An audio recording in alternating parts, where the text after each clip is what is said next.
السلام عليكم ورحمة الله وبركاته. الحمد لله رب العالمين والعاقبة للمتقين والصلاة والسلام على نبينا محمد وعلى آله وصحبه وسلم وبعد. সম্মানিত দিনী ভাই বোনেরা, রমজান মুবারকের আমরা গুরুত্বপূর্ণ আলোচনা ইতিপূর্বে করে এসেছি। এমনিভাবে আজকেও আমরা অত্যন্ত গুরুত্বপূর্ণ একটি বিষয় নিয়ে উপস্থিত হয়েছি। আমরা ইতিপূর্বে জানতে পেরেছি বদরের যুদ্ধের কাহিনী, ঘটনা। যদিও কাহিনী বলা যাবে না, সচরাচর চলে, এই জন্য আমাদের মুখ থেকে ওইগুলো বের হয়ে যায়। আমরা বদরের যুদ্ধের ঘটনা শুনেছি এবং আমরা ফতে মক্কার ঘটনা শুনেছি। ফতে মক্কা মানে বড় বিজয়, বদর মানে বিশাল বিজয়। এক কথায় দুটাই বিজয় হচ্ছে ইসলামে সব থেকে প্রভাবশালী বিজয়।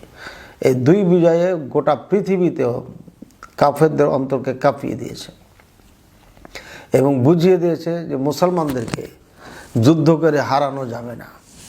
এরপরে একের পর এক যুদ্ধ হয়েছে, প্রত্যেকটি যুদ্ধতে মুসলমানদের জয়লাভ হয়েছে।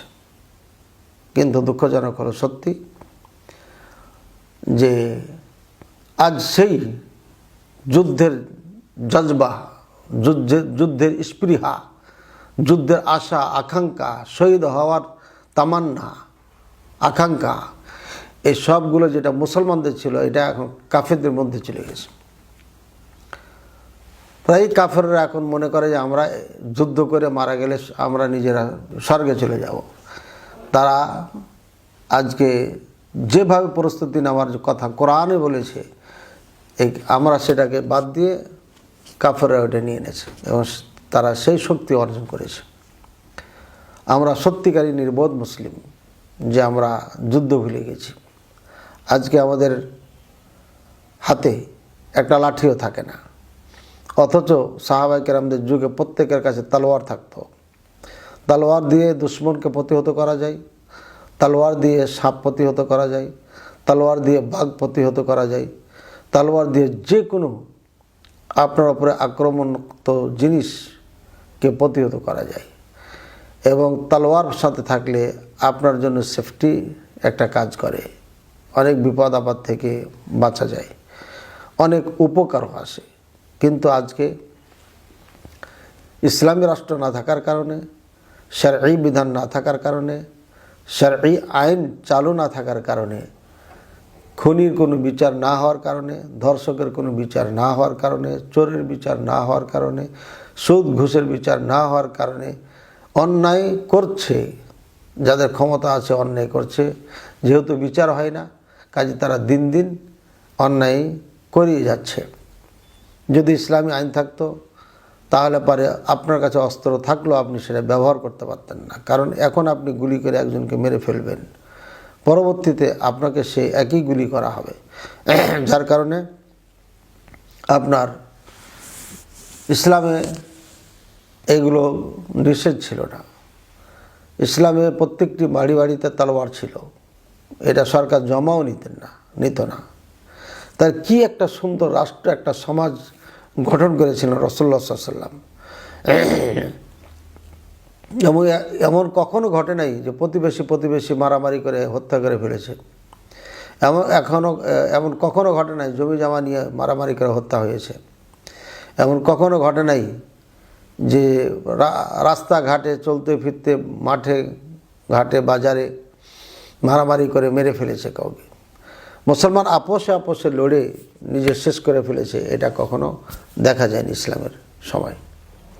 পরবর্তীতে ধীরে ধীরে মুসলমানদের যখন অবক্ষয় আসে, মুসলমানদের মধ্যে যখন মুনাফিকরা ঢুকে যায়, মুসলমানদের মধ্যে যখন ইহুদিরা ইসলামের চাদর পরে ঢুকে যায়, তখন থেকে এগুলো শুরু হয়। আর আজও চলছে এগুলো।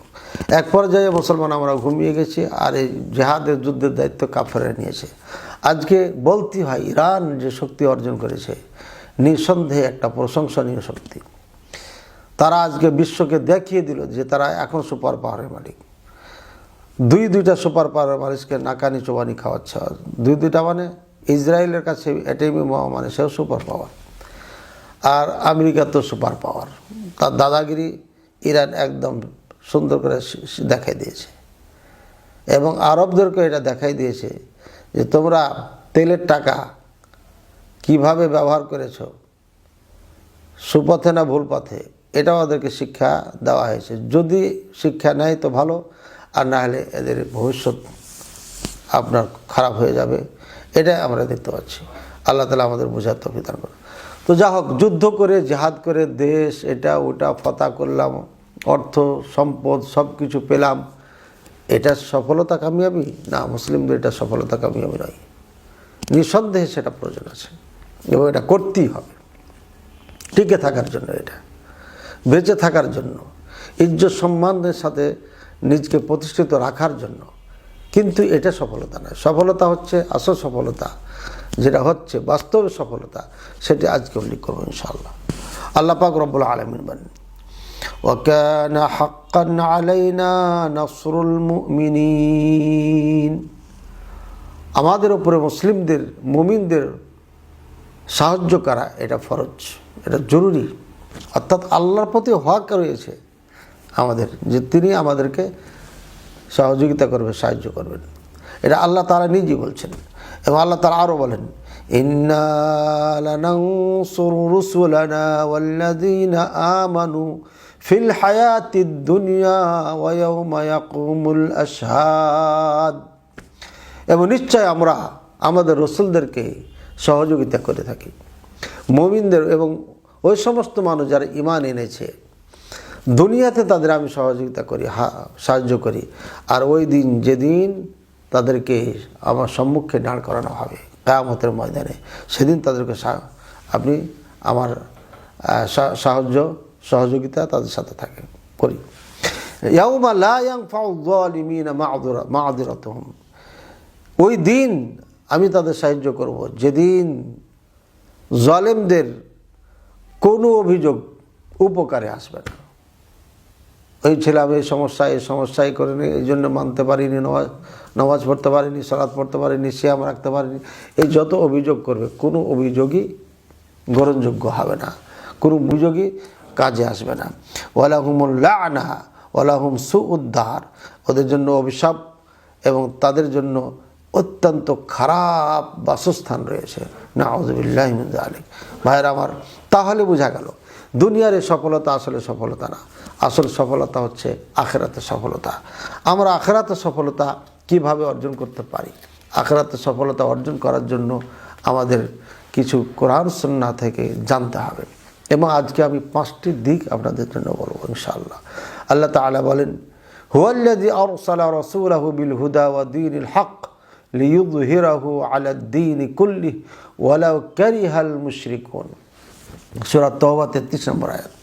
আল্লাহ তাআলা বলেন, হুয়াল্লাযী আরসালা রাসূলাহু বিল হুদা ওয়া দীনিল হক, তিনি সেই স্রষ্টা, তিনি সেই জাত যিনি তার রসুলকে হেদায়াত নিয়ে পাঠিয়েলেন এবং সত্য ধর্ম দিন নিয়ে পাঠিয়েছেন।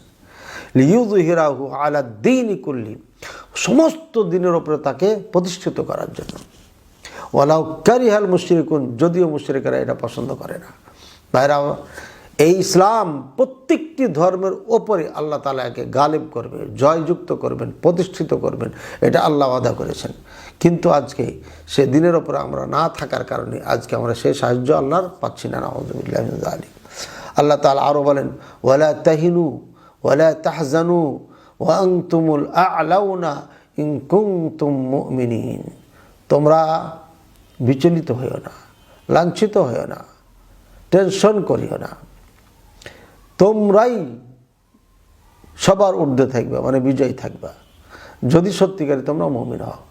আল্লাহ তাআলা আমাদেরকে বলেছে তোমরা লাঞ্ছিত হবে না, তোমরা টেনশন করো না, হ্যাঁ তোমরাই সবার উপরে থাকবা যদি তোমরা মুমিন হও। তাহলে আমাদের মুমিন হওয়ার মধ্যে সমস্যা আছে, যার কারণে আজকে কাফেররা আমাদের প্রতি দাদাগিরি করছে, আমাদেরকে শাসন করছে, আমাদেরকে পরিচালনা করছে, আমাদেরকে গাইডলাইন তারাই দিচ্ছে, তারাই আমাদেরকে ল বানিয়ে দিচ্ছে, নিয়ম নীতি বানিয়ে দিচ্ছে, তারা আমাদের শিক্ষা দিচ্ছে, বুদ্ধি দিচ্ছে, সব কিছু তাদের থেকে ধার করছি। পরের ধার করা বিদ্যা নিয়ে কখনো সফলতা অর্জন করা যায় না, নিজে শিখতে হবে, নিজে শিখে নিজের জ্ঞান দিয়ে সেটা প্রয়োগ করতে হবে। সময় তো দিনী ভাই বোনেরা, তাহলে বোঝা যাচ্ছে ইসলামকে সমস্ত ধর্মের উপরে প্রতিষ্ঠিত করার জন্য আল্লাহ তাআলা এই নবী রাসূলদেরকে পাঠিয়েছেন। এমনিভাবে মুমিনদেরকে আল্লাহ সমস্ত জাতির ওপরে উচ্চ করে রাখবেন, সম্মানী করে রাখবেন, এটাও আল্লাহ তাআলা বলে দিয়েছেন। আল্লাহু আকবার। আল্লাহ তাআলা আরও বলেন, ফালা তাহিনু ওয়া তাদউ ইলা সালমি ওয়া আনতুমুল আ'লাউনা ওয়াল্লাহু মা'আকুম ওয়া লা ইয়াতিরাকুম আমালাকুম ইন্নামাল হায়াতুদ দুনিয়া লাইবুন ওয়া লাহু। আল্লাহু আকবার। সূরা মুহাম্মদ 35 থেকে 36 নম্বর আয়াত। আল্লাহ পাক রব্বুল আলামিন বলেন, ফালা তাহিনু, নিজকে হীনমন্যতায় ভুগিও না, দুর্বল ভেবো না। ওয়া তাদউ ইলা সালাম, তোমরা শান্তির দিকে ডাকো। ওয়া আনতুমুল আ'লাউনা, তোমরাই বিজয়ী, তোমরাই সবার ঊর্ধ্বে থাকবে। ওয়াল্লাহু মা'আকুম, আর আল্লাহ তাআলা তোমাদের সাথে আছে। ওয়া লা ইয়াতিরাকুম আমালাকুম, আর যাই করো না কেন, যত ভালো কাজ করো সব কিছুই আল্লাহ কার্যকারিতা রাখবে, অর্থাৎ তার প্রতিদান দিবেন, তা ধ্বংস করবেন না। তোমাদের কোনো আমলকেই আল্লাহ ধ্বংস করবেন না। ইন্নামাল হায়াতুদ দুনিয়া লাইবুন ওয়া লাহু, তবে মনে রাখো নিশ্চয়ই এই দুনিয়ার জীবনটা খেল তামাশা। এই খেল তামাশার জীবনে এই দুনিয়াতে তোমরা ব্যস্ত হয়ে আখিরাতকে ভুলে যেও না। ভাইয়েরা আমার, আল্লাহ পাক রব্বুল আলামিন আমাদের কি সম্মানী করে রাখতেন যদি আমরা আমাদের পথে থাকতাম, যদি আমরা বুঝতাম, যদি আমরা কোরআন সুন্নাহকে সেভাবে পড়তাম, জানতাম, তাহলে পারে নিঃসন্দেহে আল্লাহ তাআলা আমাদেরকে সবার ওপরে রাখতো, সবার ওপরে থাকতাম আমরা। কিন্তু আজকে কোরআন সুন্নাহকে আমরা যেভাবে পড়েছি সেভাবে কোরআন সুন্নাহকে আমরা বুঝি নাই, সেভাবে আমল করি নাই, সেভাবে সমাজ তৈরি করতে পারিনি, সেভাবে রাষ্ট্র তৈরি করতে পারিনি, যার কারণে আজকে এই অবস্থা। কাফেররা বলছে তোমরা শান্তিতে ঘুমাও, তোমাদেরকে পাহারা দিচ্ছি আমরা ঘুমিয়েছি নাকে তেল দিয়ে। আর এই পাহারা দেওয়ার মাঝেই তারা বিশাল শক্তি অর্জন করে নিয়েছে আমাদেরকে ধ্বংস করার জন্য। আল্লাহু আকবার। এবং আজকে ইরান এবং আমেরিকা ইসরায়েলের যুদ্ধ এটা প্রমাণ করেছে যে পরের গাইডলাইন দিয়ে, পরের পাহারাদার দিয়ে কখনো সফলতা অর্জন করা যায় না, নিজের সেফটি হওয়া যায় না। এই জন্য অনেক বিদেশে অনেকেই এবং দেশেও আমাদের যারা বুদ্ধিমান জ্ঞানী তারা কিন্তু গাড়ি নিজে চালায় বেশি, কারণ নিজে চালাইলে রিস্ক কম। আর যদি ড্রাইভার চালায় জানা বলা যাবে না কখন কী ঘটে, কারণ তার নিজের গাড়ি না, সে যে কোনো সময় অ্যাক্সিডেন্ট হলে তার কোনো যায় আসে না। এবং সে অনেক সময় অনেককে আবার অন্যায় করে ফেলে, ইচ্ছাকৃত। অনেক সময় অ্যাক্সিডেন্টগুলো দেখা যায় যে বলা যায় ইচ্ছাকৃত, হয় ঘুমিয়ে গেছে আর নাহলে ইচ্ছাকৃত। তো এই জন্য সেফটির জন্য নিজেই নিজের পায়ে দাঁড়ানো প্রত্যেকটা। আমি ধর্ম বুঝি, ইসলাম বুঝি, আমি নিজেই সেইভাবে চলি এবং মানুষকে চলতে বলি। কিন্তু যদি আমি না বুঝি, না পারি, তা অন্য থেকে শিখে আবার আপনাকে শেখাবো, এটা অবশ্য কঠিন। যেমন ঠিক নিজের পায়ে না দাঁড়িয়ে অন্যের পায়ে দাঁড়িয়ে থাকা, শক্তি অর্জন করা, এটাও তেমন। আল্লাহ তাআলা আমাদের বোঝার তৌফিক দান করুন। আজকে আরব বিশ্ব যাদের প্রতি আমাদের আস্থা ছিল, এই জন্য আমাদের খুব বেশি, তারা আজকে এই কাজই করেছে। নিজেদের দিমাগকে, বুদ্ধিকে, জ্ঞানকে কাজে না লাগিয়ে তারা পাহারাদার নিয়ে এসে বাড়ির পাশে রেখেছে। আর ওই পাহারাদারের কারণে আজকে তাদের বিপদ ধেয়ে এসছে। যদি এটা না হতো, তারাই যদি প্রস্তুতি নিত, তারাই যদি শক্তি অর্জন করত, আজকে ইরানের মতো তারাও শক্তিশালী হতে পারত। কারণ ইরান থেকে সৌদি আরব, কুয়েত, বাহরাইন, কাতার, দুবাই বহু টাকার পার্টি, বহু ধনী মানুষ। সুতরাং আজকে আমাদের আরব দেশগুলোর পদস্খলনের কারণে গোটা বিশ্বের মুসলিমদের পদস্খলন ঘটেছে। এবং একটা কথা আছে যে সাকাতাতিল আরব সাকাতাতিল দুনিয়া, যদি আরব পড়ে যায় তাহলে দুনিয়া পড়ে যাবে। আজকে আমাদের থেকে দুনিয়া পড়ে গেছে আরব পড়ে যাওয়ার কারণে। আল্লাহ তাআলা তাদেরকে বুঝার তৌফিক দান করুন এবং এই আয়াতের উপরে সমস্ত মুসলিম শাসকদেরকে আমল করার তৌফিক দান করুন।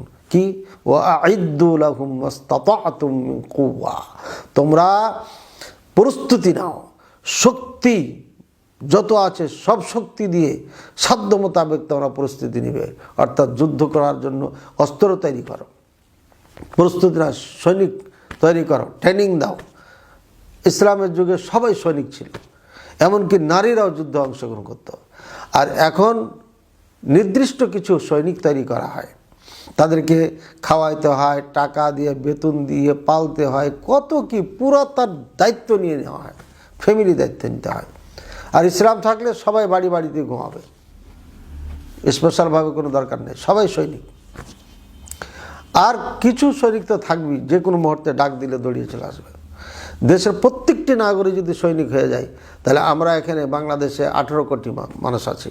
18 কোটির মধ্যে আমরা সব বাদ দিয়েও হলে পারে 15 কোটি মানুষ, না হলে আরও বাদ দিয়ে দিলাম, না হলে 10 কোটি মানুষ আমরা সৈনিক হিসাবে পাইতাম, যদি সেই ইসলামের আলোকে প্রত্যেককে সেই ট্রেনিং দিয়ে সৈনিক হিসাবে আপনার তৈরি করে রাখতাম, তাহলে অবশ্যই পাইতাম। সম্মানিত দিনী ভাই বোনেরা, আল্লাহ তাআলা আমাদের বুঝার তৌফিক দান করুন এবং আমল করার তৌফিক দান করুন। আল্লাহ তাআলা আমাদের এই দুনিয়াতে সম্মানী করে রাখার জন্য অনেক আয়াত নাজিল করেছেন, অনেক সুসংবাদ আমাদের দিয়েছেন। ওয়ালা ইয়ানসুরান্নাল্লাহু মান ইয়ানসুরুহু, যারা আল্লাহকে সহযোগিতা করবে, আল্লাহ নিশ্চয় তাদের সহযোগিতা করবে। কত সুন্দর কথা! আপনি যদি আল্লাহ সাহায্য করেন, আল্লাহ আপনার সাহায্য করবে। আপনি যদি অভাব, অনটন, গরিব, মিসকিন, দুঃখী মানুষের পাশে দাঁড়ান, আল্লাহ তাআলা আপনার পাশে দাঁড়াবে। এটাই বাস্তব। ইন্নাল্লাহা লাকাবিয়্যুন আজিজ, আর মনে রাখো নিশ্চয় আল্লাহ তাআলা অত্যন্ত শক্তিশালী এবং পরাক্রান্তশালী, এবং সব কিছু এক কথায় ওনার কন্ট্রোলে, ওনার ওপর আর কিছু নেই, সব কিছু উনি। আল্লাযীনা ইম্মাক্কান্নাহুম ফিল আরদি আকামুস সালাতা ওয়া আতাউজ যাকাতা ওয়া আমারু বিল মা'রুফ ওয়া নাহাউ আনিল মুনকার ওয়ালিল্লাহি আকিবাতুল উমুর। নিশ্চয় ওই সমস্ত মানুষ যাদেরকে আমি জমিনে রাজত্ব দিয়েছিলাম, তাদের কিছু গুণ ছিল। এক, তারা সালাত কায়েম করত। আজকে বাংলাদেশের 90% মানুষ সালাত পড়ে না, নাউযুবিল্লাহ, অথচ মুসলমান দাবি করি। যে দেশে 90% মুসলমান নামাজ পড়ে না, মুসলমান নামাজ পড়ে না, সে দেশে ইসলাম কিভাবে কায়েম হবে? কোশ্চিনকাল হবে না। এই জন্য আগে মানুষকে নামাজি বানাইতে হবে, অর্থাৎ ইমানদার বানাইতে হবে। কালিমা শিখাইতে হবে, নামাজ শিখাইতে মানে আমল শিখাইতে হবে। আমল মানে নামাজ আছে, রোজা সিয়াম আছে, জাকাত আছে, হজ আছে, ইত্যাদি ইত্যাদি। এরপরে ফুরুআত যেগুলো আছে, শাখা প্রশাখা, সবগুলো আমল করতে হবে। তাহলে পরে জমিনে যাদেরকে আমি রাজত্ব দিয়েছিলাম, স্থির করেছিলাম, তাদের গুণ ছিল 1 নম্বর আকামুস সালাহ, নামাজ কায়েম করত। ওয়া আতাউজ যাকাত, 2 নম্বর যাকাত আদায় করত।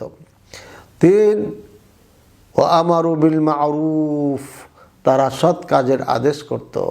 আজকে সৎ কাজের আদেশ উঠে গেছে, কেউ করে না কাউকে। ওয়া নাহাউ আনিল মুনকার, আর 4 তারা অন্যায় থেকে মানুষকে বিরত রাখত, নিষেধ করত। আজকে অন্যায় হচ্ছে চোখের সামনে, কিন্তু কেউ নিষেধ করে না। একজন মারছে আর 20 জন ভিডিও করছে।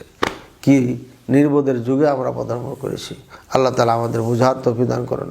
ওয়ালিল্লাহি আকিবাতুল উমুর, আর শেষ আঞ্জাম তো সব কিছু আল্লাহর নিয়ন্ত্রণে, আল্লাহর হাতে।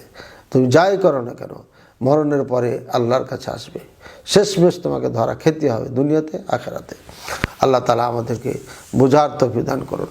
আল্লাহ তাআলা ওয়াদা করেছেন, সূরা নূরের 55 নম্বর আয়াতে আল্লাহ বলেছেন, ওয়াদাল্লাহুল্লাযীনা আমানু ওয়া আমিলুস সালিহাত ওয়াদাল্লাহুল্লাযীনা আমানু মিনকুম ওয়া আমিলুস সালিহাত লা ইস্তাখলিফান্নাহুম ফিল আরদি কামা ইস্তাখলাফাল্লাযীনা মিন ক্বাবলিহিম ওয়া লা ইউমাক্কিনান্না লাহুম দীনাহুমুল্লাযী ইরতাদা লাহুম ওয়া লা ইউবাদদিলান্নাহুম বা'দা খাওফিহিম আমনা ওয়া লা ইউবাদদিলান্নাহুম মিন বা'দি খাওফিহিম আমনা ইয়াবুদুনানি লা ইউশরিকুনা বি শাইআ।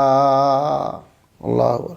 আল্লাহ পাক রব্বুল আলামিন বলেন, ওয়াদাল্লাহুল্লাযীনা আমানু মিনকুম, তোমাদের মধ্যে থেকে যারা ঈমান এনেছে তাদের সাথে আল্লাহ ওয়াদাবদ্ধ। আল্লাহু আকবার।